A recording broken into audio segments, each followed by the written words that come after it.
আসসালামু আলাইকুম বন্ধুরা, আশা করি তোমরা সবাই ভালো আছো। আমি এসএমআর রাইয়ান চলে এলাম টেনমি স্কুলের অ্যাডমিশন প্রোগ্রামের ফাইন্যান্স প্রথম পত্র বা অর্থায়ন প্রথম পত্রের আরও একটি লেকচার নিয়ে। এবং আজকে আমাদের লেকচার সংখ্যা হলো 4 এবং এই লেকচারে আমরা আলোচনা করব আর্থিক বাজারের আইনগত দিকসমূহ।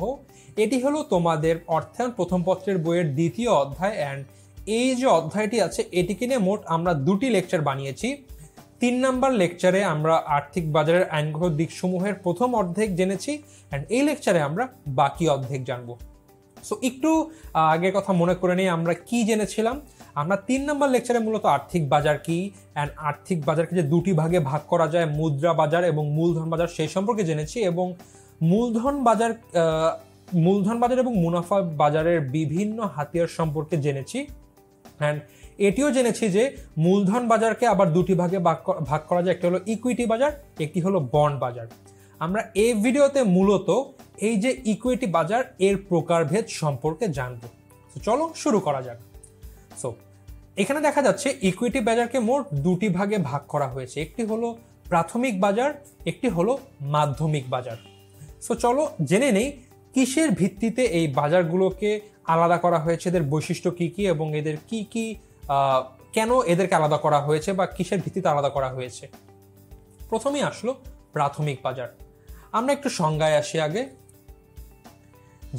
যে বাজারে একটি কোম্পানির নতুন ইস্যুকৃত সিকিউরিটিজ বিক্রি করা হয় তাকে প্রাথমিক বাজার বলে।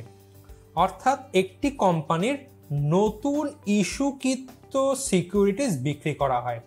সোজা কথায়, যখন একটি কোম্পানি প্রথমবারের মতো বাজারে শেয়ার ছাড়তে চায় বা নতুন কোনো শেয়ার বিক্রি করে, তখন তারা যে বাজারে শেয়ারগুলো বিক্রি করে তাকেই বলা হচ্ছে প্রাথমিক বাজার। অর্থাৎ এখানে ধরে নিই এটি হলো একটি কোম্পানি এবং এটি হলো একজন ইনভেস্টর। আমরা তাহলে এক হিসাবে এরা হচ্ছিল এক না, আসলে এরা হচ্ছিল ঘাটতি একক এবং এর হচ্ছিল উদ্বৃত্ত একক। সো এখানে কি হবে, এই প্রতিষ্ঠানটি অর্থের বিনিময়ে এ ব্যক্তিকে সিকিউরিটিজ দিবে অ্যান্ড এ ব্যক্তি তার সিকিউরিটিজের বিনিময়ে এখানে অর্থ প্রদান করবে। সো আবারও আসি প্রাথমিক বাজার। এখানে হচ্ছিল একটি কোম্পানি যখন প্রথমবার জনগণের কাছে বা অন্য কোনো পক্ষের কাছে সিকিউরিটিজ বিক্রি করে, এই সিকিউরিটিজ দ্বারা যে বাজারে বিক্রি করে তাকে বলা হচ্ছে প্রাথমিক বাজার। এক্ষেত্রে শেয়ার বা সিকিউরিটিজ বিক্রয়ের অর্থ ইস্যুকারী কোম্পানি সরাসরি পেয়ে থাকে। যেহেতু প্রথমবারের মতো একটি কোম্পানি একটি বিনিয়োগকারীর কাছে বা একটি বিনিয়োগকারী গ্রুপের কাছে তাদের সিকিউরিটিজ বিক্রি করছে, স্বাভাবিকভাবে অর্থটি কিন্তু ডাইরেক্ট বা সরাসরি এই প্রতিষ্ঠানটি পেয়ে থাকবে। সো এটি হলো প্রাথমিক বাজার। এরপরে আমরা দেখব মাধ্যমিক বাজারটা কি। সো মাধ্যমিক বাজার হচ্ছে এমন একটি বাজার যেখানে প্রাথমিক বাজারের ইস্যুকৃত সিকিউরিটিজ ক্রয় বিক্রয় করা হয়। আমরা আবার একটু রিনিউ করি যে আমাদের প্রাথমিক বাজারে কি হয়েছিল। প্রাথমিক বাজারে একটি কোম্পানি অর্থের বিনিময়ে তাদের শেয়ার একটি ইনভেস্টরের কাছে বিক্রি করেছে। এখন এই শেয়ার বা সিকিউরিটিজের মালিক তো ইনভেস্টর, তাই না? এখন আমরা ধরে নিই শেয়ার বিক্রি করেছে। এখন এই যে ইনভেস্টর আছে সে কি সারা জীবন সেই শেয়ারটি তার কাছে রেখে দিবে? দেখা যাবে এই কোম্পানির বয়স হয়ে গেছে 400 বছর, বাট এই ব্যক্তি যখন কিনেছে ইনভেস্টর, তার বয়স তো আর বেশি দিন বাকি নাই, সে কি ধরে রাখবে সারা জীবন? নিশ্চয়ই না। এই ইনভেস্টর সে শেয়ারটি অন্য আরেকজন ইনভেস্টরের কাছে বিক্রি করে দিবে। সো এই যে 2টি ইনভেস্টরের মধ্যে লেনদেন হচ্ছে, এটি যে মার্কেটে সংগঠিত হচ্ছে তাকেই বলা হচ্ছে মাধ্যমিক বাজার। অর্থাৎ প্রাথমিক বাজারে কোম্পানি টু ইনভেস্টর বিনিয়োগ হচ্ছে, লেনদেন হচ্ছে, অ্যান্ড মাধ্যমিক বাজারে ইনভেস্টর টু ইনভেস্টর সিকিউরিটিজ ক্রয় বিক্রয় করা হচ্ছে। তো এর জন্যই বলা হয়েছে মাধ্যমিক বাজার হচ্ছে এমন একটি বাজার যেখানে প্রাথমিক বাজারে ইস্যুকৃত সিকিউরিটিজ ক্রয় বিক্রয় করা হয়। অর্থাৎ প্রাথমিক বাজারে যেটি ইস্যু করা হয়েছে সেটি এই বাজারে ক্রয় বিক্রয় করা হবে। কোম্পানি কর্তৃক প্রথমবার ইস্যুর পর বিনিয়োগকারীরা মাধ্যমিক বাজারের মাধ্যমে নিজেদের মধ্যে উক্ত শেয়ার ক্রয় বিক্রয় করতে পারে। অর্থাৎ প্রথমবার তো শেয়ার ইস্যু হয়ে গেছে, কোম্পানি একটি বিনিয়োগকারীর কাছে বিক্রি করে দিয়েছে, এখন সেই বিনিয়োগকারী তো ওই সিকিউরিটিসটি বিক্রি করে দিবে আরেকজন বিনিয়োগকারীর কাছে। এটি করে থাকে মাধ্যমিক বাজারের মাধ্যমে। আমাদের দেশে দুটি মাধ্যমিক বাজার রয়েছে, একটি হলো ঢাকা স্টক এক্সচেঞ্জ লিমিটেড ও আরেকটি হলো চট্টগ্রাম স্টক এক্সচেঞ্জ লিমিটেড। অর্থাৎ আমাদের বাংলাদেশে তাহলে সিকিউরিটি এই মাধ্যমিক বাজার কয়টি? দুটি, একটি ঢাকা স্টক এক্সচেঞ্জ, একটি হলো চিটাগং বা চট্টগ্রাম স্টক এক্সচেঞ্জ। এখন আচ্ছা, মাধ্যমিক বাজারের উদ্দেশ্য কি? তো মাধ্যমিক বাজারের উদ্দেশ্য হলো সিকিউরিটিজের তারল্য বজায় রাখা। আচ্ছা, তারল্য মানে কি বলতো? আমরা আগের লেকচারে পড়েছিলাম, একটি সিকিউরিটিজ বা একটি সম্পত্তি যত দ্রুত নগদ টাকায় পরিণত করা যায় তাকেই সেই সিকিউরিটিজের তারল্য তত বেশি। এখন তারল্য বজায় রাখছে মানে কি? দেখো, কোম্পানি থেকে, আমি একটু সুন্দর করে লিখি,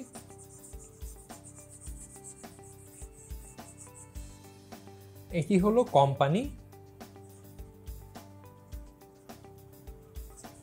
কোম্পানি থেকে এটা একটা ইনভেস্টর। তো কোম্পানি থেকে কিন্তু এই ইনভেস্টরটি শেয়ার কিনে নিয়েছে। এখন সে শেয়ার কি হাতে রাখবে নাকি তার তো নগদ টাকায় রূপান্তর করতে হবে, তাই না? সে সেটি কিভাবে করবে?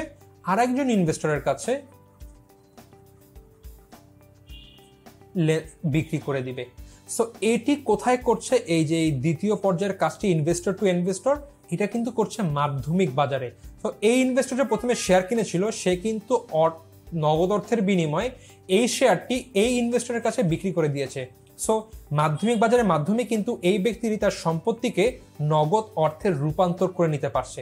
সো স্বাভাবিকভাবে কিন্তু মাধ্যমিক বাজার কিন্তু এইসব সিকিউরিটিজের তারল্য বজায় রাখছে। কারণ যদি মাধ্যমিক বাজার না থাকতো, এই ব্যক্তি কিন্তু কোম্পানি যতদিন না বিলোপ সাধন হয় ততদিন পর্যন্ত কিন্তু এই কোম্পানির শেয়ার ধরে রাখতো এবং সে নগদ টাকায় রূপান্তর করতে পারতো না। তবে মাধ্যমিক বাজার আছে বলে এই ইনভেস্টরের কাছে বিক্রি করে সে তার সিকিউরিটিজকে নগদ টাকায় রূপান্তর করতে পারছে। অর্থাৎ মাধ্যমিক বাজারের মাধ্যমে সে তার সম্পত্তির তারল্য বজায় রাখতে পারছে। অ্যান্ড মাধ্যমিক বাজারে শুধু এমন না, এই ইনভেস্টরের কাছে এই ইনভেস্টর বিক্রি করে দিয়েছে, এই ইনভেস্টর চাইলে আবার পরবর্তীতে এই ইনভেস্টরের কাছে বিক্রি করতে পারে। সো আলটিমেটলি মাধ্যমিক বাজারে একটি সিকিউরিটিজ একাধিকবার ক্রয় বিক্রয় হতে পারে। তবে প্রাথমিক বাজারে এই ক্রয় বিক্রয় সংঘটিত হবে মাত্র একবার, যেটি কোম্পানি থেকে একজন ইনভেস্টরের কাছে।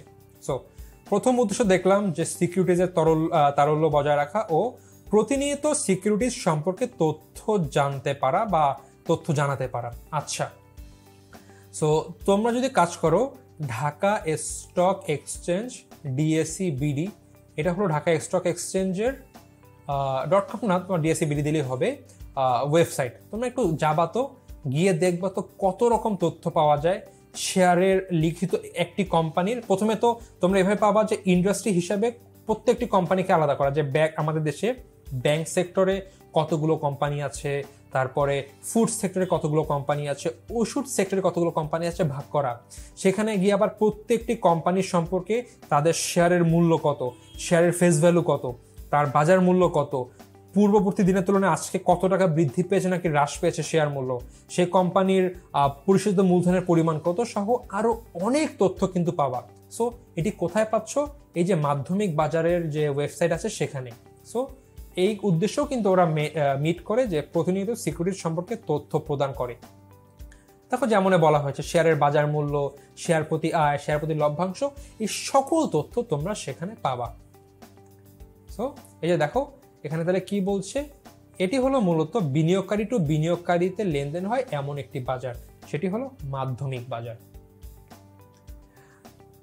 আমরা তা জানলাম প্রাথমিক বাজার কি, মাধ্যমিক বাজার কি। এরপর আমরা আরেকটু দেখব প্রাথমিক বাজারের ক্লাসিফিকেশন। সো প্রাথমিক বাজারে কি? প্রাথমিক বাজার হচ্ছিল কোম্পানি টু ইনভেস্টর, তাই না?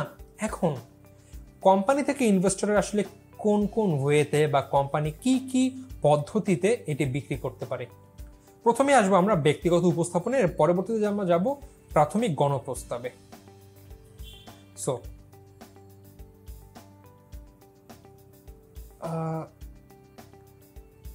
পিছে চলে গেল,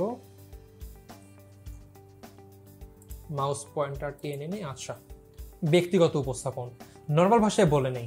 যখন কোম্পানি ব্যক্তিগত উপস্থাপনের ক্ষেত্রে এই যে শেয়ার, ধরে নিই আমরা শেয়ার বিক্রি করছে কোম্পানি, শেয়ার বা তার সিকিউরিটিজ কোনো জনগণের কাছে বিক্রি না করে নির্দিষ্ট সংখ্যক বিনিয়োগকারী বা ছোট ছোট বিনিয়োগকারী গ্রুপের নিকট বিক্রি করে। সঙ্গে আসি দেখো, ব্যক্তিগত উপস্থাপন বলতে কোম্পানির নতুন শেয়ার নির্দিষ্ট সংখ্যক বিনিয়োগকারী বা ছোট ছোট বিনিয়োগকারী গ্রুপের নিকট নির্দিষ্ট সংখ্যক শেয়ার বিক্রি করাকে বোঝায়। অর্থাৎ এই ক্ষেত্রে কোম্পানি, তো আমরা শেয়ার কি জানি যে একটি কোম্পানি জনগণের নিকট শেয়ার বিক্রি করবে, তবে ব্যক্তিগত উপস্থাপনের ক্ষেত্রে যখন কোম্পানি শেয়ার বিক্রি করে সেটি জনগণের কাছে না দিয়ে নির্দিষ্ট কোনো গোষ্ঠী, হয়তো বা কিছু কোম্পানি থাকে যাদের কাজ হচ্ছিল বিভিন্ন অন্যান্য বিভিন্ন কোম্পানির সিকিউরিটিজে ইনভেস্ট করা। সো তারা তখন, যা ধরেন এই বেক্সিমকো সিকিউরিটিজ ইস্যু করছে বা শেয়ার, তারা জনগণের কাছে না গিয়ে কিছু ব্যাংকের কাছে বা কিছু আর্থিক প্রতিষ্ঠানে, ফাইন্যান্সিয়াল কোম্পানির কাছে গেল যে ভাই আমরা কিছু শেয়ার ছাড়ছি, তোমরা কি কিনবা কিনা। অর্থাৎ বিভিন্ন ছিল বিনিয়োগকারী গোষ্ঠী বা বিনিয়োগকারী গ্রুপ, যে তারা কিনে নেয় শেয়ারগুলো, বা এইভাবে যদি শেয়ার বিক্রি করে, অর্থাৎ জনগণের কাছে না গিয়ে নির্দিষ্ট সংখ্যক বিনিয়োগকারী বা ছোট ছোট বিনিয়োগকারী গ্রুপের কাছে যায়, তখন সেটিকে আমরা বলবো ব্যক্তিগত উপস্থাপন। ব্যক্তিগত উপস্থাপনের ক্ষেত্রে বিনিয়োগকারী বলতে সাধারণত প্রাতিষ্ঠানিক বিনিয়োগকারীদের বোঝায়। অর্থাৎ দেখো, বেক্সিমকো কিন্তু বিক্রি করেছে বিভিন্ন কোম্পানির কাছে, বিভিন্ন ব্যাংকের কাছে বা বিভিন্ন ফাইন্যান্সিয়াল কোম্পানির কাছে বা কোম্পানি তো না, ফাইন্যান্সিয়াল ইনস্টিটিউশনের কাছে। সো এগুলো কিন্তু এক হিসাবে প্রাতিষ্ঠানিক বিনিয়োগকারী। সো ব্যক্তিগত উপস্থাপনের ক্ষেত্রে বিনিয়োগকারী বলতে সাধারণত প্রাতিষ্ঠানিক বিনিয়োগকারীদের বোঝায়, এবং যেমন ব্যাংক, বীমা কোম্পানি, বিনিয়োগ কোম্পানি বা মার্চেন্ট ব্যাংক ইত্যাদি। এক্ষেত্রে বিনিয়োগ কোম্পানি বা মার্চেন্ট ব্যাংক সম্ভাব্য বিনিয়োগকারী খুঁজে বের করতে, তারপর ইস্যুকৃত শেয়ারের মূল্য নির্ধারণের ক্ষেত্রে এবং শেয়ার ইস্যুকারী কোম্পানি ও বিনিয়োগকারীদের মধ্যে মধ্যস্থতা করে বিভিন্ন শর্ত নির্ধারণে সহায়তা করে। অর্থাৎ এক্ষেত্রে বিনিয়োগ কোম্পানি বা মার্চেন্ট ব্যাংক সম্ভাব্য বিনিয়োগ খুঁজে বের করতে, ইস্যুকারী শেয়ারের মূল্য নির্ধারণের ক্ষেত্রে এবং শেয়ার ইস্যুকারী কোম্পানি ও বিনিয়োগকারীদের মধ্যে মধ্যস্থতা করে বিভিন্ন শর্ত নির্ধারণে সহায়তা করে। অর্থাৎ এই যে ব্যক্তিগত উপস্থাপনের ক্ষেত্রে বিনিয়োগ কোম্পানি বা মার্চেন্ট ব্যাংক এই সুবিধাগুলো প্রদান করে থাকে, কজ বিনিয়োগ কোম্পানি বা মার্চেন্ট ব্যাংক আসলে এইসব কাজ করার জন্যই প্রতিষ্ঠিত হয়ে থাকে। সো আমরা বুঝতে পারলাম ব্যক্তিগত উপস্থাপন কি। এরপর আমরা আমাদের পরেরটায় আসবো, সেটি হলো আমাদের প্রাথমিক গণপ্রস্তাব। মাউস পয়েন্টারটি আবার চলে গেল। আচ্ছা, কোনো কোম্পানি প্রথমবারের মতো জনগণের নিকট বাজারে শেয়ার বিক্রির প্রস্তাব করলে সেটিকে প্রাথমিক গণপ্রস্তাব বলে। দেখো এটাকে কি করেছে, একটি কোম্পানি জনগণের কাছে শেয়ার বিক্রি না করে করেছে কি বিভিন্ন বিনিয়োগকারী গোষ্ঠীর কাছে। তবে প্রাথমিক গণপ্রস্তাবের ক্ষেত্রে কোম্পানিগুলো কি করে, এটি জনগণের কাছে বিক্রি করে দেয়। সো কোনো কোম্পানি প্রথমবারের মতো জনসাধারণের নিকট বাজারে শেয়ার বিক্রির প্রস্তাব করলে সেটিকে প্রাথমিক গণপ্রস্তাব বা আইপিও বলে। প্রশ্ন আসবে, আইপিও বলতে কি বুঝো, বা জনসাধারণের নিকট প্রথমবার শেয়ার বিক্রির প্রস্তাবকে কি বলে, আইপিও বা প্রাথমিক গণপ্রস্তাব। আইপিওর ফুল ফর্ম কি? আইতে ইনিশিয়াল, পিতে পাবলিং, ওতে অফারিংস। ইনিশিয়াল পাবলিং অফারিংস, আইপিওর ফুল ফর্ম বলো, প্রশ্নে আসবে এগুলো। তারপরে এক্ষেত্রে মার্চেন্ট ব্যাংক ও অবলেখক সাহায্য করে থাকে। ঠিক ব্যক্তিগত উপস্থাপনের মতো কিন্তু এখানে মার্চেন্ট ব্যাংক ও অবলেখক সাহায্য করে থাকে। এরা বিভিন্ন কোম্পানির শেয়ার ইস্যুর ক্ষেত্রে পরামর্শ দিয়ে থাকে। ইস্যুকৃত প্রতিটি শেয়ারের বাজারে কত মূল্যে ছাড়া হবে তা নির্ধারণে সহায়তা করে। অর্থাৎ অবলেখক বা মার্চেন্ট ব্যাংক কি সাহায্য করে থাকে, যে যারা শেয়ার ইস্যু করবে ওদেরকে বলে যে তোমরা শেয়ার ইস্যুর ক্ষেত্রে কি কি কাজ করতে পারো, বা তোমাদের শেয়ার সংখ্যা শেয়ারের মূল্য বাজারে কত হলে মানুষ বেশি ক্রয় করতে ইচ্ছুক হবে, এসব বিষয় নির্ধারণ করতে সহায়তা করে। আমাদের দেশে ইনভেস্টমেন্ট কর্পোরেশন অফ বাংলাদেশ সহ অনেক প্রতিষ্ঠান রয়েছে যারা অবলেখক হিসাবে কাজ করছে। So investment corporation of Bangladesh খুব নাম করা একটি প্রতিষ্ঠান যারা দেশের অবলেখক হিসাবে কাজ করছে। এর বাদেও কিন্তু আরো অনেক প্রতিষ্ঠান আছে, তোমরা অবশ্যই একটু গুগলে সার্চ দিবে যে বাংলাদেশে অবলেখক হিসাবে কোন কোন প্রতিষ্ঠান কাজ করছে, কারণ মাঝে মধ্যে কিন্তু বইয়ের বাইরেও বা সিলেবাসের বাইরেও বিভিন্ন কোশ্চেন দুই একটা দিয়ে দিবে স্যার, কারণ জানতে যাবে যে আমরা যে স্টুডেন্টকে আমাদের এখানে ভর্তি করাবো ওরা কি খালি বইয়ের পোকা নাকি বইয়ের বাইরেও বিভিন্ন জ্ঞান রাখে। সো এগুলো কিন্তু অনেক বেশি ইম্পর্টেন্ট। আর দুই একটা এমসিকিউ কিন্তু তোমাকে একদম যে কোনো ইউনিভার্সিটিতে মানে ভর্তির ক্ষেত্রে তোমাকে অনেক সিট পিছিয়ে দিবে, কারণ দেখা যায় 2 নাম্বারের মধ্যে 150 স্টুডেন্ট বসে থাকে, যে প্রথম 150 জন স্টুডেন্টের নাম্বারে পার্থক্য 2 বা 3। সো বুঝতে পারছো দুইটা এমসিকিউ মানে কত গুরুত্বপূর্ণ বা কত কিছু ভ্যারি করতে পারে। সো এগুলো তোমরা অবশ্যই একটু গুগলে সার্চ দিয়ে দেখে নিবে। এরপর আমরা দেখলাম তাহলে ইকুইটি বাজার কি, প্রাথমিক বাজারের দুটি প্রকারভেদ দেখলাম, ব্যক্তিগত উপস্থাপন এবং প্রাথমিক গণপ্রস্তাব। এইবার আমরা দেখব হচ্ছিল ঢাকা স্টক এক্সচেঞ্জ। আমরা কিন্তু জানি একটু আগে জেনেছি যে বাংলাদেশে দুটি মাধ্যমিক বাজার রয়েছে। মাধ্যমিক বাজারে কি হয়, বিনিয়োগকারী ইনভেস্ট করে, ক্রয় বিক্রয় করে। সো বাংলাদেশে বা ঢাকা স্টক হচ্ছিল বাংলাদেশের সর্বপ্রথম ও সর্ববৃহৎ মাধ্যমিক বাজার। প্রশ্ন দিবে বাংলাদেশের সর্বপ্রথম স্টক এক্সচেঞ্জ কোনটি বা মাধ্যমিক বাজার কোনটি, উত্তর হবে কি ঢাকা স্টক এক্সচেঞ্জ। এবং যেরকম সর্বপ্রথম এবং এটি কিন্তু দেশের সর্ববৃহৎ মাধ্যমিক শেয়ার বাজার। এবার দেখো এই ঢাকা স্টক এক্সচেঞ্জ 1913 সালের কোম্পানি আইনের আওতায় এ প্রতিষ্ঠান একটি অলাভজনক প্রতিষ্ঠান হিসেবে 1954 সালে নিবন্ধিত হয়। সো কবে নিবন্ধিত হয়, 1954 সালে। কত সালের আইনের অধীনে প্রতিষ্ঠিত হয়, 1913 সালের কোম্পানি আইনের আওতায়। এবং এটি কেমন প্রতিষ্ঠান, একটি অলাভজনক প্রতিষ্ঠান হয়ে east Pakistan stock exchange association limited নামে 1956 সালে যাত্রা শুরু করে। 1954 সালে নিবন্ধিত হয় এবং 56 সালে অর্থাৎ 2 বছর পরে এতে যাত্রা শুরু করে। কি নাম ছিল, East Pakistan stock exchange association limited.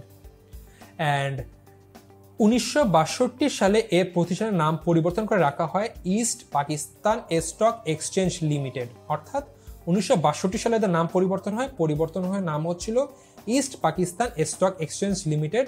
আর 1964 সালে পুনরায় এর নাম পরিবর্তন হয় এবং নাম পরিবর্তন হয়ে রাখা হয় ঢাকা স্টক এক্সচেঞ্জ লিমিটেড। বর্তমানে যে নামটি আছে দেখো এটা কিন্তু এদের লোগো, নাম কিন্তু ঢাকা স্টক এক্সচেঞ্জ লিমিটেড এবং যেটি নাম রাখা হয় 1964 সালে। সো প্রশ্ন হবে দেশের সর্বপ্রথম বা সর্ববৃহৎ মাধ্যমিক বাজার কোনটি, বা ঢাকা স্টক এক্সচেঞ্জ কেমন বাজার, মাধ্যমিক বাজার, এরা কিরূপ বাজার, অলাভজনক, কবে নিবন্ধিত হয়, কোন আইনের অধীনে নিবন্ধিত হয়, বা কত সালে যাত্রা শুরু হয়, সব কিন্তু তোমরা এখানে দেখলে পেয়ে যাবে। তবে তোমরা কিন্তু অবশ্যই বইয়ে একটু তোমরা দেখবে, বইয়ে আরো এক্সট্রা ইনফরমেশন কি আছে। আমি চেষ্টা করেছি গুরুত্বপূর্ণ ইনফরমেশনগুলো আনা, বাট এর বাইরেও কিন্তু আসার মতো আরও ইনফরমেশন আসে যেটা তোমরা কাইন্ডলি একটু বইটা পড়বে, তোমাদের এইচএসসির যে ফাইন্যান্স প্রথম পত্রের যে বইটি আছে। সো আমরা ঢাকা স্টক এক্সচেঞ্জ পড়লাম, এবার তো চিটাগং স্টক এক্সচেঞ্জ, যেটি হলো বাংলাদেশের দ্বিতীয় স্টক এক্সচেঞ্জ, এবং বাংলাদেশ সব মিলে কিন্তু 2টি স্টক এক্সচেঞ্জই আছে। সো সিএসসি দেশের দ্বিতীয় স্টক এক্সচেঞ্জ। সিএসসি 1995 সালের অক্টোবর মাসে প্রতিষ্ঠিত হয়। মাথায় রাখতে হবে কত সালে প্রতিষ্ঠিত হয়, 1995 সালের অক্টোবর মাসে প্রতিষ্ঠিত হয়। এর উদ্দেশ্য, নীতি, কার্যাবলী ঢাকা স্টক এক্সচেঞ্জের অনুরূপ। আমরা জানি ঢাকা স্টক এক্সচেঞ্জের কি কাজ, তার একটি অলাভজনক প্রতিষ্ঠান, এবং আলটিমেটলি আমরা একটু দেখেছি একটি স্টক এক্সচেঞ্জ কি ধরনের কাজ করে। ঢাকা স্টক এক্সচেঞ্জেরই আলটিমেটলি সেই সব কাজই করে। অ্যান্ড চট্টগ্রাম স্টক এক্সচেঞ্জের উদ্দেশ্য, নীতি, কার্যাবলী সবই ঢাকা স্টক এক্সচেঞ্জের অনুরূপ। এরপরে সূচক, যেটিকে বলা হয় ইংলিশে ইন্ডেক্স, INDEX। চিন্তা করো তো, তুমি ঢাকা স্টক এক্সচেঞ্জের ওয়েবসাইটে ঢুকলা, যেটা হলো DSEBD, ঢুকে দেখলা শত শত কোম্পানি আছে এখানে। প্রত্যেকটি কোম্পানির বাজার মূল্য এক এক রকম, এক এক কোম্পানির মূল্য বৃদ্ধি পাচ্ছে, আবার কিছু কোম্পানির মূল্য কমে যাচ্ছে, কিছু কোম্পানির শেয়ার মূল্য মানে শেয়ারের বাজার মূল্য সেম আছে, কিছু কোম্পানি গত 5 মাসে কি অবস্থা আছে তোমার আলাদাভাবে দেখতে হবে। তুমি হয়তো ইনভেস্ট করতে চাও, বা আজকে শেয়ার বাজারের কি অবস্থা এগুলো জানতে হলে তোমাকে প্রত্যেকটি কোম্পানির শেয়ার মূল্য গত দিনের তুলনায় বার্ষিক কমছে দেখতে হচ্ছে। এটা কি তুমি বুঝতে পারছো কত কষ্টের কাজ বা একটা এক হিসেবে অসম্ভব কাজ? বা তুমি ঢাকা স্টক এক্সচেঞ্জের যে ব্যাংক সেক্টর আছে সেখানে ব্যাংকগুলোর মধ্যে আপাতত কেমন অবস্থা ব্যাংকগুলোর তুমি জানতে চাচ্ছ, বা করোনার মধ্যে ব্যাংকগুলোর অবস্থাকে তুমি জানতে চাচ্ছ। তোমার কি মনে হয় তুমি প্রত্যেকটি কোম্পানি ঢুকে ঢুকে এদের বাজার মূল্য বাড়লো নাকি করলো তুমি দেখতে পারবা? নিশ্চয়ই পারবা না। এর জন্য একটি সুন্দর বিষয় আছে, সেটি হচ্ছিল সূচক। সাধারণত শেয়ার বাজারের গতি বা সার্বিক অবস্থা বোঝার জন্য সূচক ব্যবহার করা হয়। সূচক দেখবা তুমি যদি ঢাকা স্টক এক্সচেঞ্জ বা চিটাগং স্টক এক্সচেঞ্জের তুমি ওয়েবসাইটে ঢোকো, অথবা তুমি বিভিন্ন টিভির স্ক্রলে দুপুরের নিউজের সময় দেখবা কি এরকম নিচের দিকে কি বিভিন্ন কোম্পানির নাম দিয়ে কি লাল নিচের দিকে হয়ে আছে, অ্যান্ড একটি সবুজ কালার দিয়ে বিভিন্ন কোম্পানির পাশে উপর এরকম দেওয়া আছে, সবুজ দিয়ে কিছু পয়েন্ট দেওয়া আছে আর লাল দিয়ে কিছু নিচের দিকে দেওয়া আছে। এখন তোমরা বলো তো এই জিনিসটি কি বুঝায়?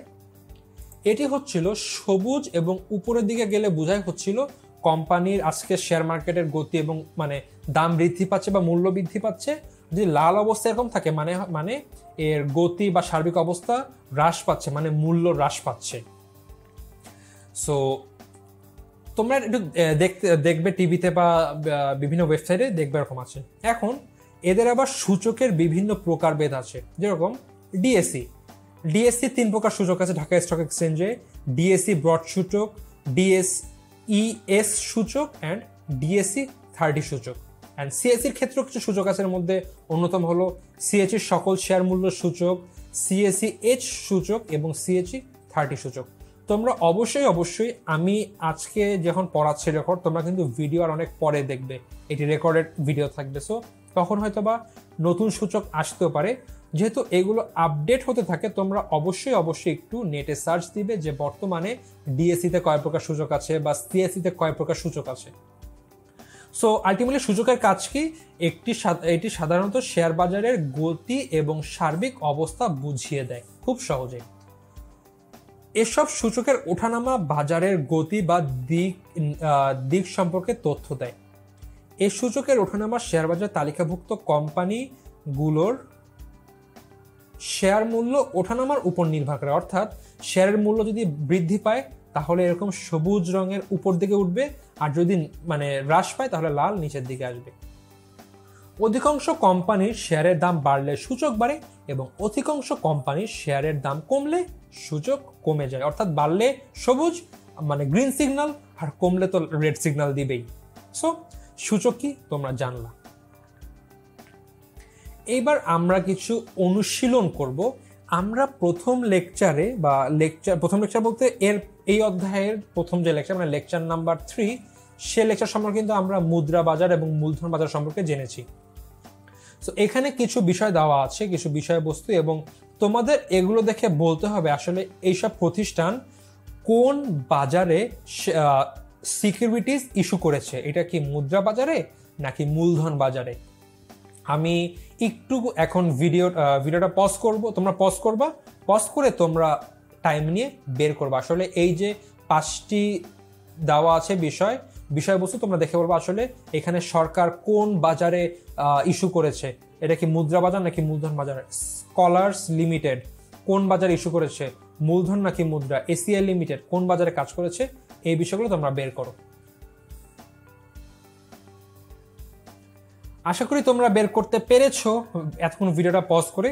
সো চলো এবার আমিও একটু মিলানোর চেষ্টা করি যে তোমাদের সাথে আমার মেলে কিনা, এন্ড লাস্টে দেখবো তোমার এবং আমার উত্তর অ্যাকচুয়াল যে ফাইনাল উত্তর আছে তার সাথে মিলছে কিনা। সো দেখো, সরকার স্বল্পমেয়াদী, আচ্ছা এর আগে বলে নি, আমরা কিন্তু আগে জেনেছি আর্থিক বাজারে মোট 2টি ভাগ আছে, একটি হলো মুদ্রা বাজার, একটি হলো মূলধন বাজার। মুদ্রা বাজারে কি? এখানে স্বল্প মেয়াদি 0 থেকে 1 বছর মেয়াদি সিকিউরিটি ইস্যু করা হয়, এবং মূলধন বাজারে 1 বছরের বেশি সময়ের জন্য সিকিউরিটি ইস্যু করা হয়। সো এইসব সম্পর্কে আমরা এখন জানবো।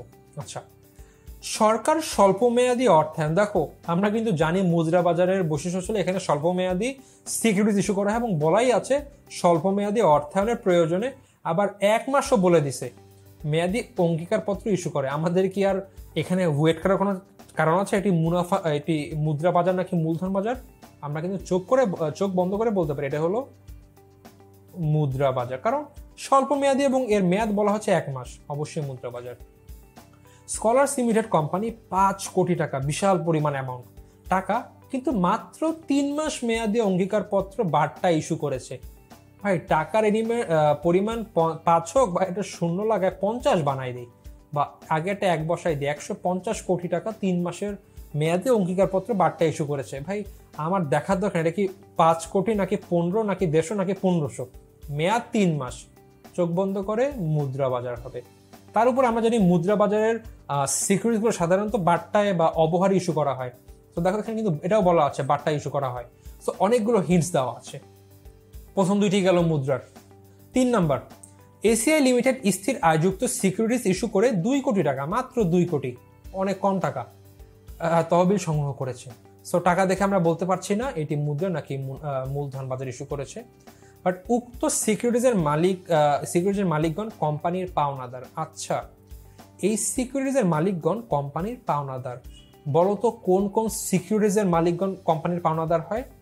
দুটি আছে এরকম, একটি হলো বন্ডের সিকিউরিটিজের হোল্ডার আর হচ্ছিল ডিবেঞ্চার।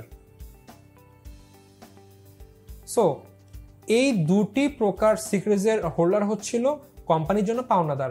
আর বন্ড বা ডিবেঞ্চার কোন মার্কেটের হাতিয়ার বলতো? মূলধন। আমরা কিন্তু জানি ইজিলি যে মূলধনে মানে খুব কমগুলো আছে, এর মধ্যে 4টি হচ্ছিল শেয়ার, সাধারণ শেয়ার, অগ্রাধিকার শেয়ার, বন্ড এবং ডিবেঞ্চার। সো চোখ বন্ধ করে মূলধন বাজারের হাতিয়ার। এরপরে সামিট পাওয়ার লিমিটেড এক ধরনের সিকিউরিটিজ ইস্যু করে 10 কোটি টাকা তহবিল সংগ্রহ করেছে। টাকা দেখে আমরা বলতে পারবো না। উক্ত সিকিউরিটিজের মালিকগণ কোম্পানির পরিচালনায় অংশগ্রহণ করে। একমাত্র একটি সিকিউরিটিজের মালিকগণই কিন্তু কোম্পানির পরিচালনায় অংশগ্রহণ করে এবং সেটি হলো সাধারণ শেয়ার হোল্ডারগণ। এবং সাধারণ শেয়ার হোল্ডারগণ অবশ্যই মূলধন বাজারের হাতিয়ার। সো এটাও মূলধন বাজার।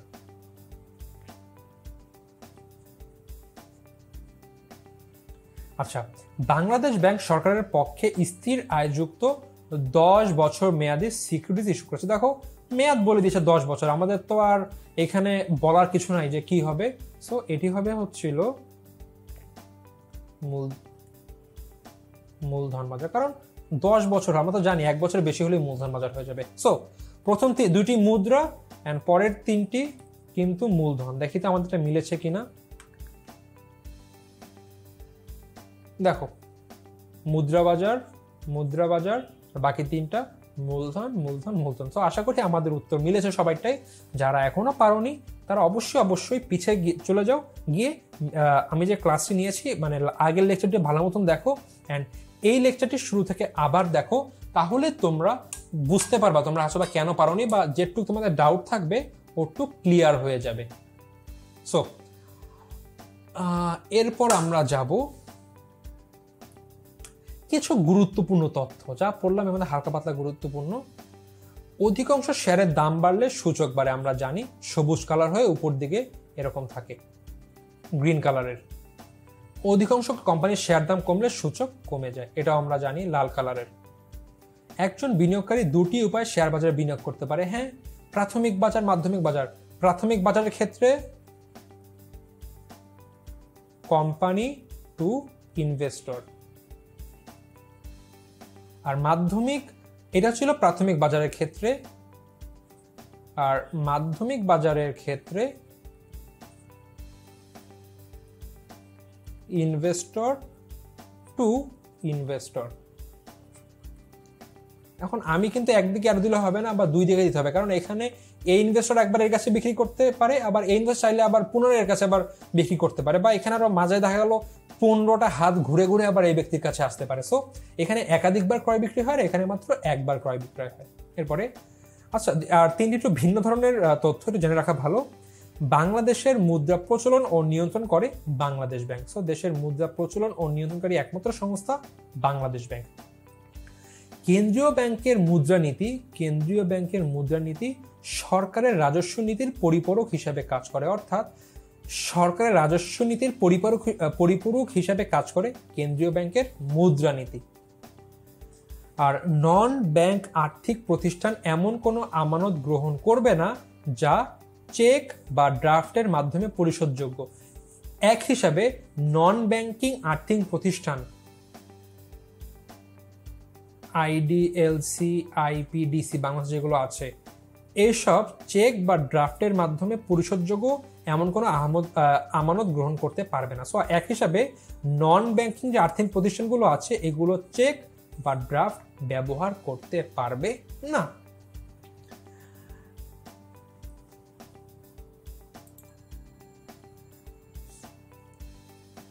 সো এইবার আমরা দেখব ওটিসি বাজার। আমরা এখন এতক্ষণ যে বাজার পড়লাম শেয়ার বাজার সম্পর্কে, এখন আমরা দেখব ওটিসি বাজার। OTC, over the counter. দেখো ওটিসি বাজারের পূর্ণরূপ ওভার দি কাউন্টার। প্রশ্ন আসে ওটিসি বাজারের পূর্ণরূপ কি? ওভার দি কাউন্টার বাজার। এটি কোন ধরনের বাজার? অতালিকাভুক্ত কোম্পানির শেয়ার ক্রয় বিক্রয় হয় যেই বাজার, তাকে বলা হয় ওটিসি বাজার। অর্থাৎ ওটিসি বাজার এমন এক প্রকার বাজার যেখানে অতালিকাভুক্ত কোম্পানি শেয়ার ক্রয় বিক্রয় করে। অতালিকাভুক্ত বলতে ভাইয়া আমরা জানি হচ্ছিল বাংলাদেশের শেয়ার মার্কেটটি সব দেখাশোনা করে, সেটি হলো Bangladesh BSEC, Bangladesh securities and exchange commission. এখন যে কোনো প্রতিষ্ঠান যদি বাংলাদেশের শেয়ার মার্কেটে শেয়ার বা অন্য কোনো বন্ড ডিবেঞ্চার লেনদেন করতে হয়, অবশ্যই এদের কাছ থেকে অনুমোদন নিতে হবে। অনুমোদন নেওয়া হলে আলটিমেটলি এদের আন্ডারে তালিকাভুক্ত হওয়া। যেরকম আমরা জেনেছি আমাদের কেন্দ্রীয় ব্যাংকের আন্ডারে বিভিন্ন প্রতিষ্ঠান যে তালিকাভুক্ত হয়ে থাকে, সো এটিও সেম BSECর আন্ডারে বিভিন্ন আর্থিক প্রতিষ্ঠানকে তালিকাভুক্ত হতে হয়। তবে যেই সব প্রতিষ্ঠান তালিকাভুক্ত অবস্থা থাকে না, অর্থাৎ অতালিকাভুক্ত থাকে, তারা ওটিসি বাজারে এই কিন্তু লেনদেন করে থাকে, মানে শেয়ার ক্রয় বিক্রয় করে থাকে। ডিলারের মাধ্যমে এই বাজারে সিকিউরিটিজ ক্রয় বিক্রয় হয়ে থাকে, অর্থাৎ ডিলারের মাধ্যমে। স্টক এক্সচেঞ্জ হচ্ছে তালিকাচ্যুত কোম্পানির শেয়ার এই বাজারে লেনদেন হয়। একে তো অতালিকাভুক্ত আছে, বাট কোনো কারণে BSEC তাদের তালিকা থেকে বিভিন্ন কোম্পানিকে তালিকাচ্যুত করতে পারে, হয়তোবা নিয়ম না মানলে বা কোনো ফ্রড করলে। এরকম তালিকাচ্যুত হলেও যেসব প্রতিষ্ঠান আছে তারা ওটিসি বাজারে গিয়ে লেনদেন করতে পারে। সো যেহেতু এ বাজারে আমাদের তালিকাভুক্ত না, স্বাভাবিকভাবে এ বাজার একটু বেশি রিস্কি, কারণ দেখা যায় এ বাজার যেরকম আমাদের নর্মাল শেয়ার বাজারকে এই BSEC বিভিন্ন দেখাশোনা করে বা নিয়ন্ত্রণ করে, ওটিসি বাজার কিন্তু ওইভাবে হয় না। সো এখানে একটু ঝুঁকি বেশি থাকে, বাট এগুলো আমাদের জানার বিষয় না। আমাদের জানার বিষয় হলো ওটিসি বাজার কি? যে বাজারে অতালিকাভুক্ত বা তালিকাচ্যুত কোম্পানির শেয়ার ক্রয় বিক্রয় করা হয় তাকে ওটিসি বাজার বলে, এবং এর পূর্ণরূপ হলো ওভার দি কাউন্টার। এইবার আসি ক্যাটাগরি। আচ্ছা, ক্যাটাগরি কি বলতো? আমরা কিন্তু মাঝে মধ্যে বিভিন্ন জায়গায় দেখি যে অনেক বিষয়ের ক্যাটাগরি করা হয়।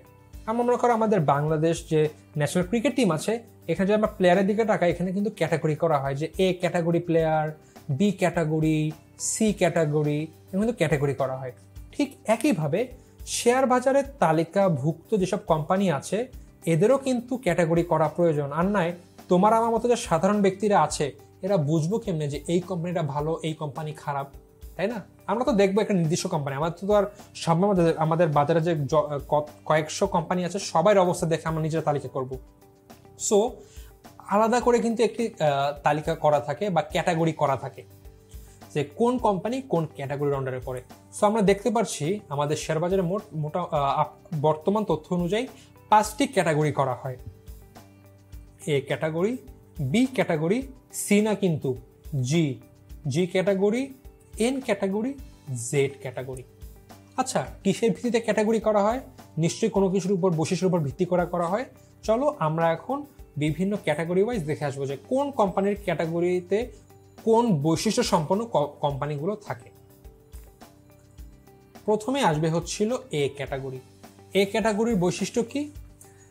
নিয়মিত বার্ষিক সাধারণ সভা বা AGM এজিএম এর ফুল ফর্ম হলো অ্যানুয়াল জেনারেল মিটিং। এজিএমটা কি? প্রত্যেক প্রতিষ্ঠানকে প্রতি বছর অ্যাটলিস্ট একবার করে একটি অ্যানুয়াল জেনারেল মিটিং করা বাধ্যতামূলক। অ্যান্ড এখানে কি হয়, অ্যানুয়াল জেনারেল মিটিংয়ে প্রতিষ্ঠান তারা সকল শেয়ার হোল্ডারগণদের আমন্ত্রণ পাঠায় যে আপনারা আসেন, আমরা বসে একটা মিটিং করি, মিটিং করে আমাদের প্রতিষ্ঠানের ভবিষ্যতে কি কি পরিকল্পনা নিব বা কি করলে ভালো হবে এইসব বিষয়ে ডিসিশন নেই। অ্যান্ড আমাদের পরিচালন পর্ষদে কি কি পরিবর্তন আসবে, কোন ব্যক্তি নিযুক্ত হবে, এইসব বিষয়ে আমরা একটু নির্ধারণ করি। সো এইটি হলো এজিএম। এখন এজিএম তো প্রতি বছর একবার করা বাধ্যতামূলক। সো যেসব প্রতিষ্ঠান এ ক্যাটাগরির মধ্যে আছে এরা নিয়মিত বার্ষিক সাধারণ সভা বা এজিএম অনুষ্ঠান হয় বা অনুষ্ঠিত করে, অর্থাৎ এই কাজটি করে, প্লাস 10 বা ততোধিক হারে লভ্যাংশ ঘোষণা করে, অর্থাৎ 10% অথবা 10% প্লাস হারে লভ্যাংশ ঘোষণা করবে। অর্থাৎ যারা এখানে ইনভেস্ট করবে এরা প্রতি বছর অ্যাটলিস্ট 10 বা 10 বা 10-এর বেশি হারে লভ্যাংশ পেয়ে থাকবে। যেই প্রতিষ্ঠান এই দুটি ক্রাইটেরিয়া মিট করবে তারা হলো এ ক্যাটাগরি, এবং এরা হলো দেখো সবচেয়ে শেয়ার বাজারের সবচেয়ে ভালো প্রতিষ্ঠান এবং সব দিক দিয়ে সাকসেসফুল। এরপর আমরা এ ক্যাটাগরিকে জানলাম, এবার আমরা দেখব বি ক্যাটাগরিতে কারা আসতেছে। সো বি ক্যাটাগরির কোম্পানিগুলো নিয়মিত বার্ষিক সাধারণ সভা অনুষ্ঠিত হবে এইসব কোম্পানিতে করবে, এবং এদের লভ্যাংশ হবে 10 এর কম লভ্যাংশ ঘোষণা করা হয়। অর্থাৎ এ ক্যাটাগরিতে কি ছিল বলতো, 10 বা 10%-এর বেশি লভ্যাংশ ঘোষণা করা হবে, এটি হচ্ছিল এ। বি এর ক্ষেত্রে ওরা এর মতো সাধারণ নিয়মিত বার্ষিক সাধারণ সভা অনুষ্ঠিত করবে, তবে এদের লভ্যাংশ হবে 10 এর কম, অর্থাৎ 8% হতে পারে, 9% হতে পারে, 7% হতে পারে, 9.5% হতে পারে, অর্থাৎ 10 এর কম। সো যেসব প্রতিষ্ঠানের এই দুটি বৈশিষ্ট্য আছে যে এজিএম করবে এবং এদের মুনাফার হার লভ্যাংশ হার হবে 10%-এর কম, তারা বি ক্যাটাগরির মধ্যে পড়বে, এবং এরা মোটামুটি বাজারে ভালো ক্যাটাগরির কোম্পানি। বি জানলাম, এবার আসবে জি। আচ্ছা, যে সকল কোম্পানি এখনো বাণিজ্যিক কার্যক্রম শুরু করেনি, অর্থাৎ এরা মাত্র প্রতিষ্ঠিত হয়েছে, হয়তোবা BSEC Bangladesh securities and exchange কমিশনের কাছে নিবন্ধিত হয়েছে, তবে এরা এখনো কোনো কার্যক্রম শুরু করেনি, অর্থাৎ মাত্র এরা প্রতিষ্ঠিত হয়েছে, এখন ওদের কোনো কাজ শুরু করতে পারেনি। এগুলো হলো জি ক্যাটাগরি। সো জি ক্যাটাগরি কারা তাহলে আমরা বুঝলাম, সেই সব কোম্পানি জি ক্যাটাগরির মধ্যে পড়বে যারা প্রতিষ্ঠিত হয়েছে তবে এখন তাদের বাণিজ্যিক কার্যক্রম চালু হয়নি বা শুরু হয়নি। জি ক্যাটাগরি ডান। এরপরে আসছে এন ক্যাটাগরি। এন ক্যাটাগরি কারা? স্টক এক্সচেঞ্জের সদ্য তালিকাভুক্ত কোম্পানি, অর্থাৎ মাত্রই তালিকাভুক্ত কোম্পানি সমূহ তালিকাভুক্তির পর হতে বার্ষিক সাধারণ সভা, যেটিকে বলা হচ্ছে এজিএম, না হওয়া পর্যন্ত সময়কালের কোম্পানি সমূহকে এই ক্যাটাগরিতে রাখা হয়। অর্থাৎ জি ক্যাটাগরিতে কি হয়েছিল, তারা হয়তো বা তালিকাভুক্ত হয়েছে বাট কার্যক্রম এখনো শুরু করেনি, তবে এন ক্যাটাগরি এদের কাজ শুরু করে দিয়েছে, তবে এরা এখনো এদের প্রথম অ্যানুয়াল জেনারেল মিটিং করেনি। একটি প্রতিষ্ঠান কার্যক্রম শুরু করার একটি নির্দিষ্ট সময় পরে কিন্তু ওদের একটি অ্যানুয়াল জেনারেল মিটিং করতে হয় নিয়ম অনুযায়ী। সো অ্যানুয়াল জেনারেল মিটিং না করা পর্যন্ত এই কোম্পানিগুলোকে আমরা এন ক্যাটাগরি ভুক্ত করব। এন ক্যাটাগরি ডান। ভাই আমি কিন্তু ডিসিশন নিয়ে ফেলছি, আমি টাকা পেলে এ ক্যাটাগরিতে ইনভেস্ট করব, কারণ সবচেয়ে বেশি লাভ আছে এখানে। আচ্ছা, লাস্টে আছে জেড ক্যাটাগরি, অ্যান্ড এরা হলো একটু বা সবচেয়ে বলতে গেলে তালিকাভুক্ত কোম্পানির মধ্যে সবচেয়ে বাজে অবস্থায় আছে। হয়তো বা একটি প্রতিষ্ঠান একসময় ভালো থাকে কিন্তু সবসময় তারা ভালো থাকে না, এরা একসময় এদের লাভ হয় না, ক্ষতি হয়, বা আস্তে আস্তে এদের সব দিকে সার্বিকভাবে এরা ফল করতে থাকে। সো কোন কোন বৈশিষ্ট্য থাকলে একটি কোম্পানিকে জেড ক্যাটাগরির অন্তর্ভুক্ত করা হবে?